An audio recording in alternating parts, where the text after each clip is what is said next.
नमो विश्वे नमः। आज चैत्र मास के आखिरी गुरुवार के दिन सुने गुरुवार की व्रत कथा। तो चलिए वीडियो शुरू करते हैं। भारतवर्ष में एक प्रतापी और दानी राजा राज्य करता था। वह नित्य गरीबों और ब्राह्मणों की सहायता किया करता था। ये बात उसकी रानी को बिल्कुल भी अच्छी नहीं लगती थी। वह ना ही गरीबों को दान देती, ना ही भगवान का पूजन अर्चन करती थी और राजा को भी दान देने से हमेशा ही मना किया करती थी। एक दिन राजा शिकार खेलने वन को गए हुए थे, तो रानी महल में अकेली थी।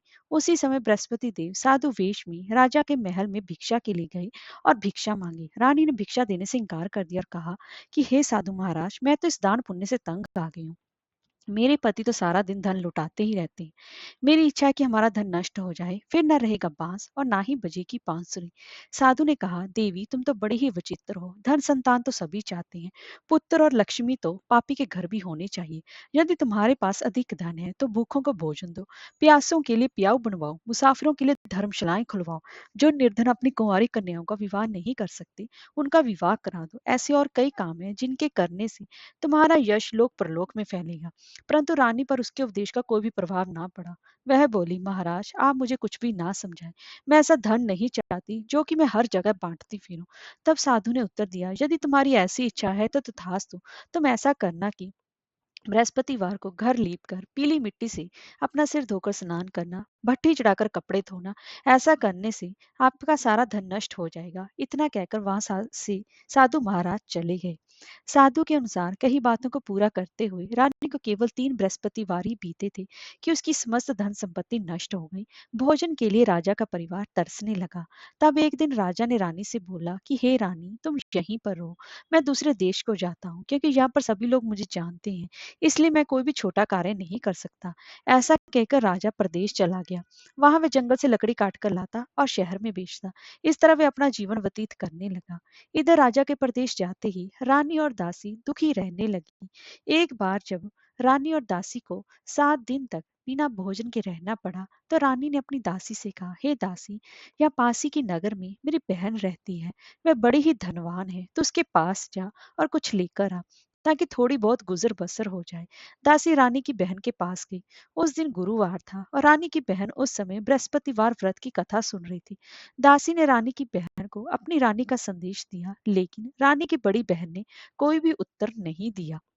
जब दासी को रानी की बहन से कोई उत्तर नहीं मिला, तो वह बहुत ही ज्यादा दुखी हुई और उसे क्रोध भी आया। दासी ने वापस आकर रानी को सारी बात बता दी। सुनकर रानी ने अपने भाग्य को कोसा। उधर रानी की बहन ने सोचा कि मेरी बहन की दासी आई थी, परंतु मैं उससे नहीं बोली, इससे वो बहुत ज्यादा दुखी हुई होगी। कथा सुनकर और पूजन समाप्त करके वे अपनी बहन के घर आई और कहने लगी, हे बहन, मैं बृहस्पतिवार का व्रत कर रही थी, तुम्हारी दासी मेरे घर आई थी, परंतु जब तक कथा होती है तब तक ना ही तो उठते हैं और ना ही बोलते हैं, इसलिए मैं नहीं बोली। कहो दासी क्यों गई थी? रानी बोली, बहन, अब मैं तुमसे क्या छुपाऊं, हमारे घर में खाने तक को अनाज नहीं था। ऐसा कहते कहते रानी की आंखें भर आईं।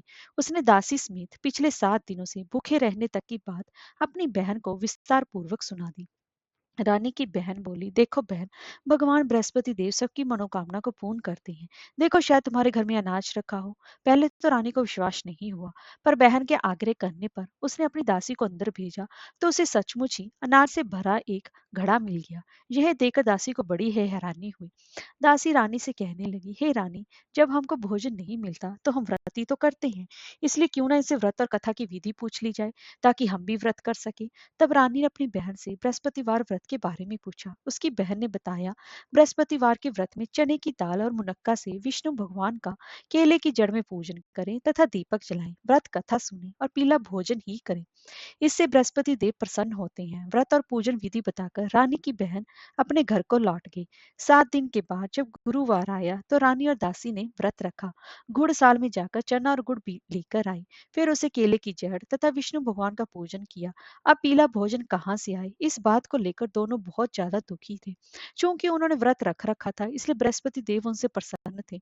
इसलिए वो एक साधारण व्यक्ति का रूप धारण कर 2 थालों में सुंदर पीला भोजन दासी को देकर गए। भोजन पाकर दासी अत्यंत ही प्रसन्न हुई और फिर रानी के साथ मिलकर भोजन ग्रहण किया। उसके बाद से वे सभी गुरुवार के व्रत और पूजन करने लगी। बृहस्पति भगवान की कृपा से उनके पास फिर से धन संपत्ति आ गई, परंतु रानी फिर से पहले की तरह ही आलस्य करने लगी। तब दासी बोली, देखो रानी, तुम पहले भी इस प्रकार आलस्य करती थी।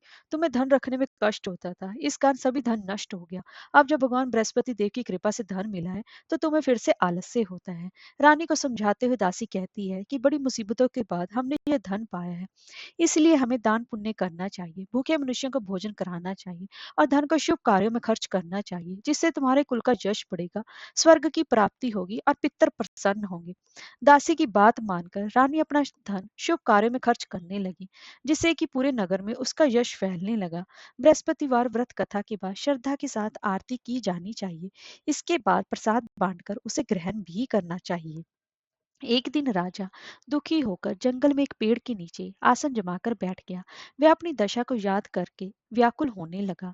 बृहस्पतिवार का दिन था। एकाएक उसने देखा कि निर्जन वन में एक साधु प्रकट हुए। वह साधु के वेश में स्वयं बृहस्पति देवता ही थे। लकड़हारे के सामने आकर बोले कि हे लकड़हारे, इस सुनसान जंगल में तू यहाँ चिंता मगन क्यों बैठा है? लकड़हारे ने दोनों हाथ जोड़कर प्रणाम किया और उत्तर दिया, महात्मा जी, आप सब कुछ तो जानते ही हैं, मैं क्या कहूँ। यह कहकर वह रोने लगा और साधु को अपनी आत्मकथा सुनाई। महात्मा जी ने कहा, तुम्हारी स्त्री ने बृहस्पति के दिन बृहस्पति भगवान का निरादर किया है, जिसके कारण रुष्ट होकर उन्हें तुम्हारी यह दशा कर दी है। अब तुम चिंता को दूर करके मेरे कहने पर चलो, तो तुम्हारे सब कष्ट दूर हो जाएंगे और भगवान पहले से भी अधिक संपत्ति देंगे। तुम बृहस्पति के दिन कथा किया करो। 2 पैसे के चने मुनक्का लाकर उसका प्रसाद बनाओ और शुद्ध जल से लोटे में शक्कर मिलाकर अमृत तैयार करो। कथा के पश्चात अपने सारे परिवार और सुनने वाले प्रेमियों में अमृत व प्रसाद बांटकर आप भी ग्रहण करो। ऐसा करने से भगवान तुम्हारी सभी मनोकामनाओं को पूर्ण करेंगे। साधु के ऐसे वचन सुनकर लकड़हारा बोला, हे प्रभु, मुझे लकड़ी बेचकर इतना पैसा नहीं मिलता जिससे कि मैं भोजन के उपरांत कुछ बचा सकूं। मैंने रात्रि में अपनी स्त्री को व्याकुल देखा है, मेरे पास कुछ भी नहीं जिससे कि मैं उसकी खबर मंगा सकूं। तब साधु ने कहा कि हे लकड़हारे, तुम किसी भी बात की चिंता मत करो। बृहस्पति के दिन तुम रोजाना की तरह लकड़ियां लेकर शहर को जाओ। तुमको रोज से दुगना धन प्राप्त होगा, जिससे कि तुम भली भांति भोजन कर लोगे तथा बृहस्पति देव की पूजा का सामान भी आ जाएगा। इतना कहकर साधु अंतर ध्यान हो गए। धीरे धीरे समय व्यतीत होने पर फिर वही बृहस्पतिवार का दिन आया। लकड़हारा जंगल से लकड़ी काटकर किसी शहर में बेचने गया। उसे उस दिन और दिन से अधिक पैसा मिला। राजा ने चना गुड़ आदि लाकर गुरुवार का व्रत किया। उस दिन के उससे सभी क्लेश दूर हुए, परंतु जब दोबारा गुरुवार का दिन आया तो वह बृहस्पतिवार का व्रत करना भूल गया। इस कारण बृहस्पति भगवान नाराज हो गए। उस दिन उस नगर के राजा ने विशाल यज्ञ का आयोजन किया तथा शहर में जो घोषणा करा दी कि कोई भी मनुष्य अपने घर में भोजन न बनावे, ना ही आग जलावे, समस्त जनता मेरे यहाँ भोजन करने आवे। इस आज्ञा को जो न मानेगा उसे फांसी की सजा दी जाएगी। इस तरह की घोषणा संपूर्ण नगर में करवा दी गई।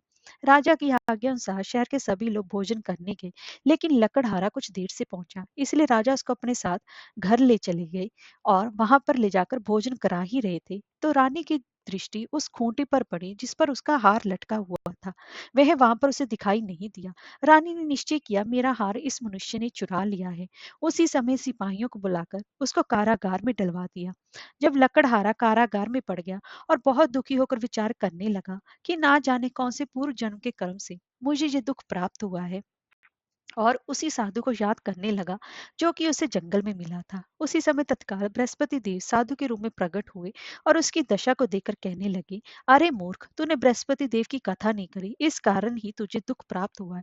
अब चिंता मत कर, बृहस्पतिवार के दिन कारागार के दरवाजे पर तुझे 4 पैसे पड़े मिलेंगे। उनसे तो बृहस्पति देव की पूजा करना, तेरे सभी कष्ट दूर हो जाएंगे। बृहस्पति के दिन उसे 4 पैसे मिले। लकड़हारे ने कथा कही।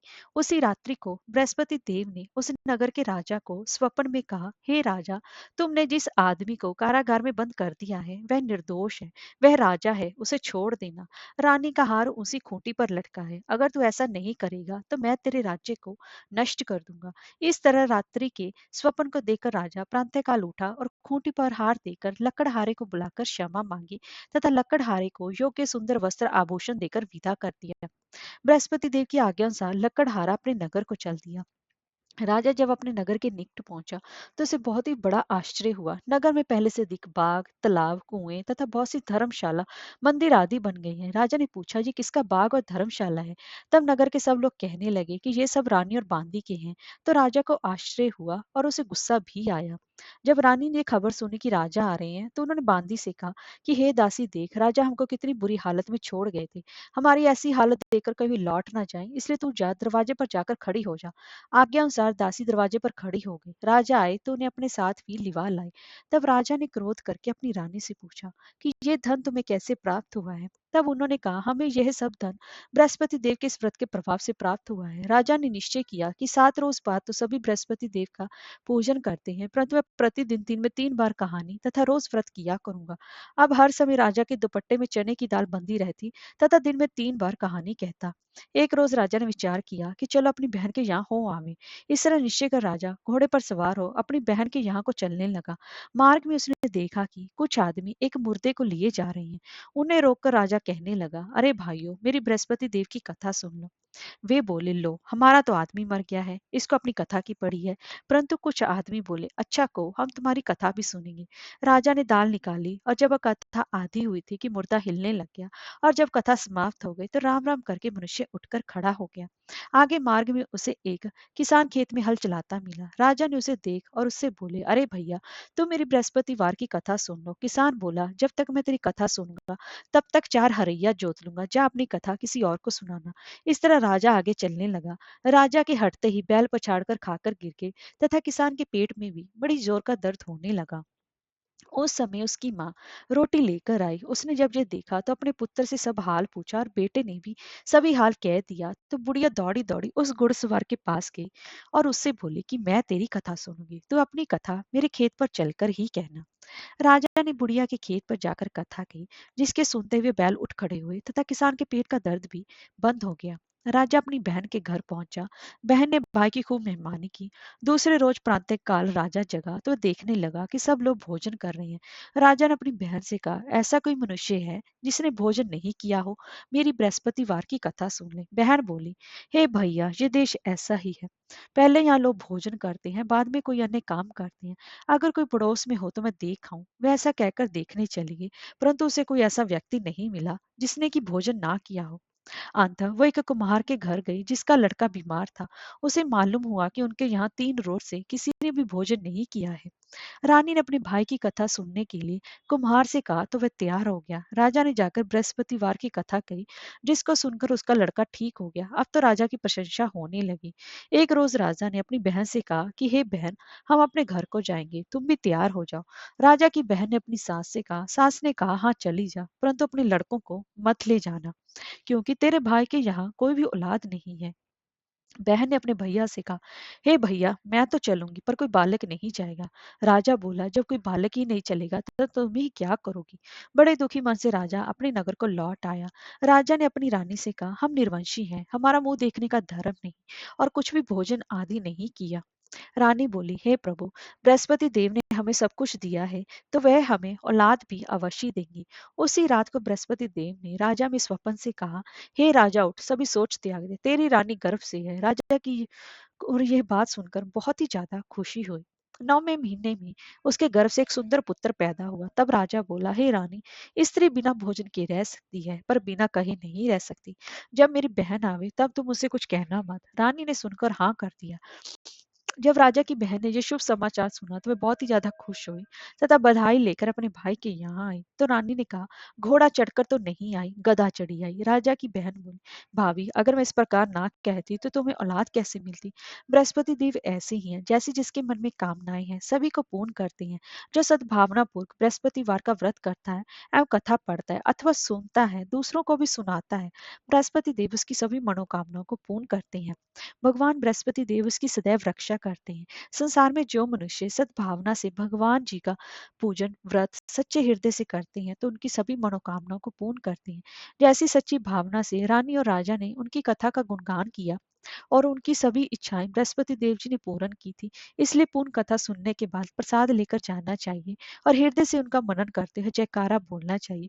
बोलो बृहस्पति देव भगवान की जय, बोलो भगवान विष्णु की जय।